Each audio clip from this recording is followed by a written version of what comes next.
নমস্কার, আপনারা দেখছেন শান্তন টিভি। আমি রয়েছি আপনাদের সাথে মীনাক্ষী। চোখ রাখছি এই মুহূর্তের প্রাইম নিউজে। একজন আদর্শ শিক্ষক পাওয়া খুবই কঠিন। রবিবার আগরতলা টাউন হলে ভারতীয় জনতা পার্টির ৮ টাউন বটওয়ালি মণ্ডলের উদ্যোগে আয়োজিত ত্রিপুরা মধ্য শিক্ষা পর্ষদ পরিচালিত মাধ্যমিক এবং উচ্চ মাধ্যমিক পরীক্ষায় কৃতী ছাত্রছাত্রীদের সংবর্ধনা প্রদান অনুষ্ঠানে যোগ দিতে এসে এমনই অভিমত ব্যক্ত করলেন রাজ্যের মুখ্যমন্ত্রী মানিক সাহা। রবিবার আগরতলা টাউন হলে ত্রিপুরা মধ্য শিক্ষা পর্ষদ পরিচালিত এই বছরের মাধ্যমিক ও উচ্চ মাধ্যমিক পরীক্ষায় কৃতী ছাত্রছাত্রীদের সংবর্ধনা প্রদান করা হয়। এই সংবর্ধনা প্রদান অনুষ্ঠানে আনুষ্ঠানিক সূচনা করেন রাজ্যের মুখ্যমন্ত্রী ডাক্তার মানিক সাহা। বক্তব্য রাখতে গিয়ে তিনি বলেন, এই বছর মাধ্যমিক এবং উচ্চ মাধ্যমিক পরীক্ষায় ছাত্রীরা ভালো ফলাফল করেছে। পড়াশোনার ক্ষেত্রে দারুণ প্রতিযোগিতা শুরু হয়েছে। একজন আদর্শ শিক্ষক পাওয়া খুবই কঠিন। তিনি বলেন, ঈশ্বর দুটো হাত দিয়েছে। একটি হাতকে যদি শিক্ষকের হাত হিসেবে ধরে নেওয়া যায় আর অপর একটি হাতকে যদি বই এবং কলম করা যায়, তাহলে সেই ছাত্র কিংবা ছাত্রীকে হেলানোর মতো কোনো শক্তি নেই পৃথিবীতে। প্রসঙ্গক্রমে তিনি 70-এর দশকের তথ্য তুলে ধরেন। সে সময় অনেক পড়াশোনা করার ইচ্ছে থাকলেও তা হয়ে ওঠেনি। অনেকেই আবার এই পৃথিবীতে নেই। আবার বোমাবাজিতে কারোর হাত চলে গেছে কিংবা কারোর পা চলে গেছে। সে সময়ে পরিবেশটাই 12টা বাজিয়ে দিয়েছিল। বর্তমানে অবশ্য এই রাজ্যে বোমাবাজির ঘটনাটি হয় না বললেই চলে, কিন্তু পশ্চিমবঙ্গে এই বোমাবাজি সংস্কৃতি এখনো শেষ হয়নি। নিজেকে প্রতিষ্ঠিত করার মূল স্তম্ভ হচ্ছে শিক্ষা। আর এভাবে নিজেকে তৈরি করতে পারলে আগামী দিনে নেতিবাচক মানসিকতার প্রভাব ফেলতে পারবে না। মুখ্যমন্ত্রী অধ্যাপক ডাক্তার মানিক সাহা বলেন, ত্রিপুরাকে একটি আদর্শ রাজ্য হিসেবে প্রতিষ্ঠিত করাই মূল লক্ষ্য, আর এর দায়িত্ব নিতে হবে ত্রিপুরার ছেলে মেয়েদেরই। তিনি বলেন, ত্রিপুরায় medical college, engineering college, veterinary college faculty নেই। এই ত্রিপুরার ছেলেমেয়েরা বহির রাজ্যে কিংবা বহির দেশে নিজেদের প্রতিষ্ঠিত করে নিয়েছেন। বেঞ্চমার্ক রেখেছে যারা 60% বা তার থেকে বেশি, তাদেরকে এখানে ডাকা হয়েছে এই 8 নম্বর দোয়ালির কেন্দ্রের, এবং তাদেরকে ফেলিসিটেশন দেওয়া হবে। সেই উপলক্ষে আমাদের মাঝে উপস্থিত আছেন কর্পোরেশনের মাননীয় মেয়র শ্রী দীপক মজুমদার মহোদয় এবং অন্যান্য কর্পোরেটর অনেকে এখানে উপস্থিত আছেন।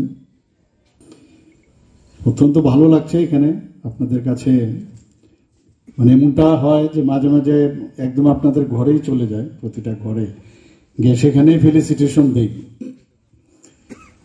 কিন্তু তো অনেকদিন সময় লেগে যাবে, অনেক টাইম লাগবে। শুনলাম 400 জনের মতো এসছে এখানে, কাজেই এটা সম্ভবও হবে না। আর কারোর ঘরে গেলে তো বলবে চা খেয়ে যেতে হবে, তো চা খেয়ে গেলে তো সময় শেষ করবে না। কিন্তু একটা ইচ্ছা আছে যে বসে গিয়ে কথা বলি, এর মধ্যে কানেকশনটা আরো স্ট্রং হয়। হয়তোবা ভবিষ্যতে সেরকম একটা প্রোগ্রাম হয়তো রাখতে পারি। আর ভোটের সময় তো যেতেই হয়, তাও ওই দরজার পাশে গিয়ে ভোট দেবেন এই বলে চলে আসি। কিন্তু আসলে কানেকশন ইজ ভেরি ইম্পর্টেন্ট। যে কারণে মাননীয় প্রধানমন্ত্রী যে দেখুন একটা জিনিস সারা পৃথিবীর মধ্যে একটা আলোড়ন সৃষ্টি করেছেন, যে মন কি বাত অনুষ্ঠান উনি করেন। যারা অন্যান্য রাষ্ট্রপ্রধান ওরা ভাবছে যে এই মোদি কি মোদি, এটা যে এইভাবে সমস্ত মানুষের সাথে সারা ভারতবর্ষের সাথে উনি মন কি বাত অনুষ্ঠান প্রতি মাসের রোববার, শেষ রোববারে উনি মন কি বাত অনুষ্ঠান করেন। আসলে কি প্রধানমন্ত্রী হয়েছেন সারা ভারতবর্ষ দেখতে হয়, কিন্তু প্রতি মাসে মানুষ থেকে খবর নেয়। কি কি খবর, ইনোভেটিভ বিষয়, একদম নন পলিটিক্যাল বিষয়, তার উপর ভিত্তি করে উনার প্রোগ্রাম চলে। উনি আগামী দিন মানে কি করবেন, কি দেশকে কোন দিকে পরিচালনা করবেন, সেগুলো ডিসিশন নেন উনি। আর একটা স্যাটিসফ্যাকশন আসে ওনার মধ্যে যে আমার দেশ ঠিকভাবে চলছে কি চলছে না, যেখানে খামতি আছে সেটাকে কিভাবে পূরণ করা যায় সেই দিশায় উনি কাজ করেন।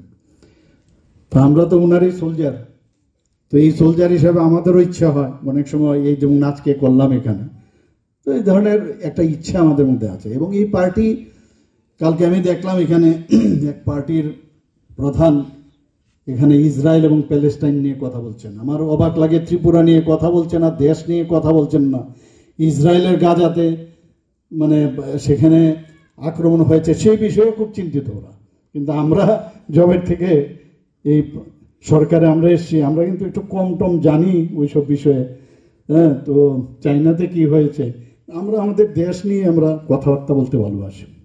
তো এইসব ঘটনার কারণে, ভয়ের কারণে, পরিবেশের কারণে হয়তোবা আমার ইচ্ছে ছিল আরো বেশি পড়াশোনা করব, কিন্তু সেই পড়াশোনাটা আমার মতো অনেক ছেলে মেয়ে পড়াশোনা করতে পারেনি। অনেকে এই ইহজগতে নেই, ওই সময় মারা গেছে। এসব বোমা মেরে, বোমার হাত চলে গেছে, কারোর পা চলে গেছে, জীবন চলে গেছে। কি একটা অবস্থা করেছিল তখন এই কমিউনিস্টদের সেসব চিন্তা ভাবনা। আমরা ওইসব সময়ে আমরা আমাদের লাইফ গেছে, আমরা বুঝেছি এগুলো বহুত কষ্টে। আমরা অনেকটা সাপ লুড্ডুর মতো এইভাবে বেরিয়ে বেরিয়ে কোন সমাজে নিচে চলে আসবো কোনো ঠিক নেই। এইসব ঘটনা আমাদের জানা। টিচাররা অসহায় ছিল, জিজ্ঞেস করতাম এই বোমা কিসের জন্য বানিয়েছো। এখনো ওয়েস্ট বেঙ্গলে দেখি এই কালচার এখনো আছে। ওয়েস্ট বেঙ্গলে গেলে ইলেকশনে আপনারা দেখেছেন, আমাদের এখানে এখন বোমা মারার কিন্তু অভ্যেস শেষ, কিন্তু ওয়েস্ট বেঙ্গলে এখনো আছে। এবং আশা করি আগামী দিনও এই বোমা যে সায়েন্টিস্ট এখন বলবো, আগে আমরা ওয়েস্ট বেঙ্গলের সায়েন্টিস্ট কাকে জানতাম, আচার্য জগদীশ চন্দ্র বসু, মেঘনাথ সাহা, এরা সায়েন্টিস্ট ছিল। এখন হচ্ছে এই সায়েন্টিস্ট হচ্ছে এইসব বোমা বানানোর সায়েন্টিস্ট। তো মানে পরিবেশেই 12টা বাজিয়ে দিয়েছে ওখানে। তো সেই জায়গায় এখন কিন্তু একটা জায়গায় এসে ক্লাবে ক্লাবেও আমরা দেখেছি যে আগে যে ঝগড়া ঝাঁটি এইসব থাকতো, মানে যে দখল নেওয়ার, জায়গা দখল করার যে বিষয় ছিল, এগুলো আমরা দেখেছি।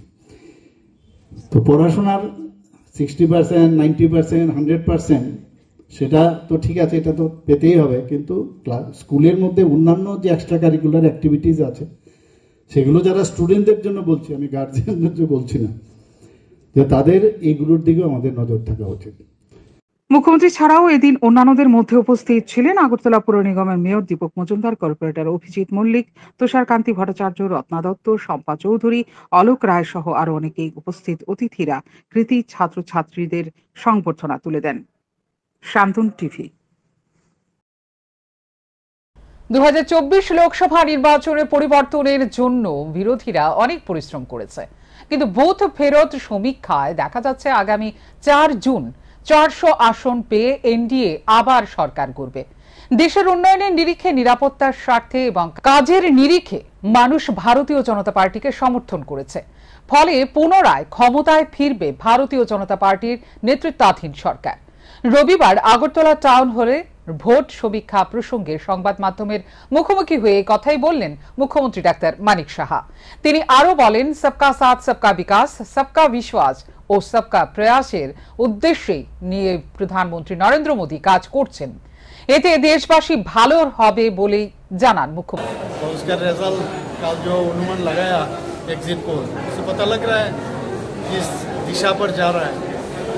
तो हम हमेशा बोलते रहते थे, प्रधानमंत्री जी कहा इस बार 370 बीजेपी और एनडीए को लेके 400 पार। अब देखिए जो भी है एग्जिट पोल का तो अनुमान के हिसाब से होता है, और करीब करीब वो रिजल्ट जो अभी दिखाई दे रहा है वो उसी दिशा पर जा रहा है।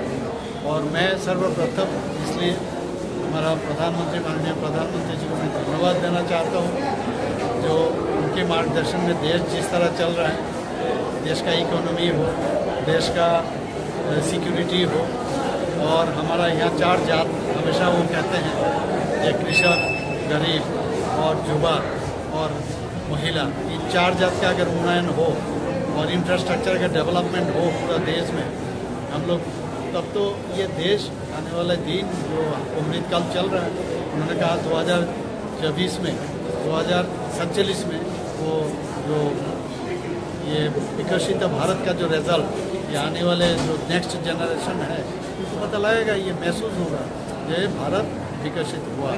और ये बहुत ज़रूरी था। विरोधी ये लोग काफ़ी मेहनत किए, लेकिन ये मेहनत और जिस तरह प्रधानमंत्री जी और हमारा पार्टी और जिस तरह काम किए हैं, काम के आधार पर, डेवलपमेंट के आधार पर, सिक्योरिटी के आधार पर, और जिस तरह सबको लेके, सबका साथ सबका विकास और विश्वास और उसका प्रयास को लेके जो नारा माननीय प्रधानमंत्री जी दिए, उस आधार पर जन समर्थन मिला है। और मैं समझता हूँ ये देश के लिए बहुत ही अच्छा हुआ और देश के लिए भलाई हुआ। জিবি হাসপাতালে চিকিৎসকরা খুনি। রবিবার আগরতলা জিবি হাসপাতালে পিতৃহারা এক কন্যা জিবি হাসপাতালে চিকিৎসকদের মুখে খুনি শব্দের কালিমা ছেটে দিল। অভিযোগ, ভুল চিকিৎসার কারণেই এই হাসপাতালে তার বাবার মৃত্যু। সিনিয়র ডাক্তার খুনি সিনিয়র ট্রিবিউনাল ডাক্তার করে এই যে ট্রিবিউনাল মেডিকেল কলেজে এই কলেজে যে স্টুডেন্ট পড়বো সব স্টুডেন্টের ভুল শিক্ষা দেওয়া হইব ভুল শিক্ষা এর লোক জিবির ব্যাপারে 2 দিন পরে পরে নিউজ পেপারে ওটা তেলিয়ামুড়ার বাসিন্দা অধিকর দেবনাথ। তিনি একজন সর্বশিক্ষার শিক্ষক। শারীরিক অসুস্থতা বোধ করায় পরিবারের লোকজনেরা তাকে প্রথমে তেলিয়ামুড়া মহকুমা হাসপাতালে ভর্তি করে। অধিকর দেবনাথের কন্যা অভিযোগ করেছেন ভর্তি হওয়ার আগে পর্যন্ত তার বাবার শারীরিক অবস্থার ততটা অবনতি ঘটেনি। অভিযোগ করে তিনি জানান তার বাবার শরীরে নাকি হিমোগ্লোবিন কম বলে চিকিৎসকরা জানিয়েছে, এর জন্য একটি ইনজেকশন দিতে হবে। এই ইনজেকশন অধিকর দেবনাথের শরীরে পুশ করার পর থেকে অধিকর বাবুর শারীরিক অবস্থার অবনতি ঘটতে থাকে। তখন তেলিয়ামুড়া মহকুমা হাসপাতাল থেকে তাকে উন্নত চিকিৎসার জন্য পাঠানো হয় জিবি হাসপাতালে। শনিবার 2টো নাগাদ অধিকর দেবনাথকে জিবি হাসপাতালে ভর্তি করা হলেও চিকিৎসকরা কোনো ধরনের চিকিৎসা করেনি বলে অভিহিত করেছেন অধিকর দেবনাথের কন্যা। তিনি আরো অভিযোগ করেন তার বাবাকে এমনকি স্যালাইন পর্যন্ত দেওয়া হয়নি কোনো ধরনের খাবারও। চিকিৎসকরা জানিয়েছেন অধিকর দেবনাথের শরীরে পটাশিয়ামের ঘাটতি রয়েছে, ফল খাওয়ালে নাকি সেই ঘাটতি পূরণ হয়ে যাবে। রবিবার চিকিৎসকরা আরো একটি ইনজেকশন পুশ করে অধিকর দেবনাথের শরীরে, আর এই ইনজেকশন পুশ করার পরই শ্বাস প্রশ্বাস কমতে থাকে অধিকর দেবনাথের। বাবাকে হারানোর দগদগে যন্ত্রণায় রীতিমতো ব্যাকুল হয়ে পড়ে অসহায় এই কন্যা। চিৎকার করে বলতে শুরু করে জিবি হাসপাতালে চিকিৎসকরা খুনি। আগরতলা মেডিকেল কলেজের শিক্ষার্থীদের ভুল শিক্ষায় শিক্ষিত করবে এই জিবি হাসপাতালের চিকিৎসকরা।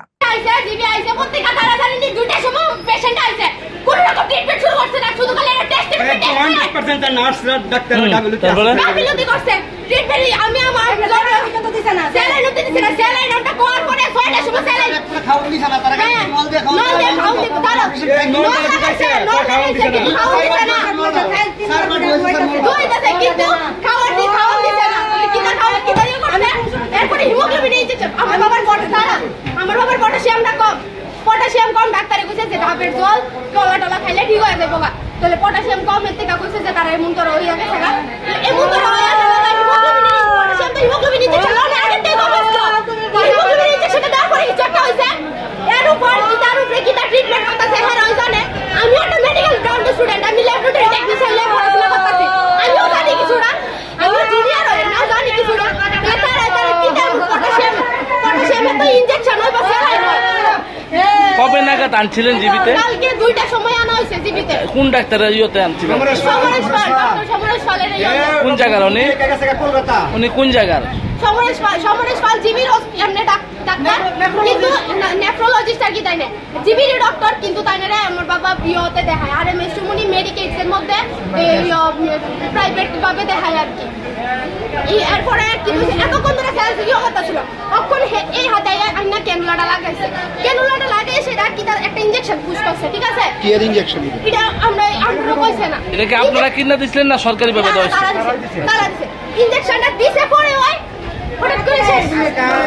এই ঘটনা অন্যান্য রোগী এবং তাদের পরিজনদের মধ্যে আতঙ্ক সৃষ্টি করে দেয়। খবর পেয়ে আগরতলা জিবি হাসপাতালে ছুটে যায় পুলিশ এবং টিএসআর বাহিনীর জওয়ানরা।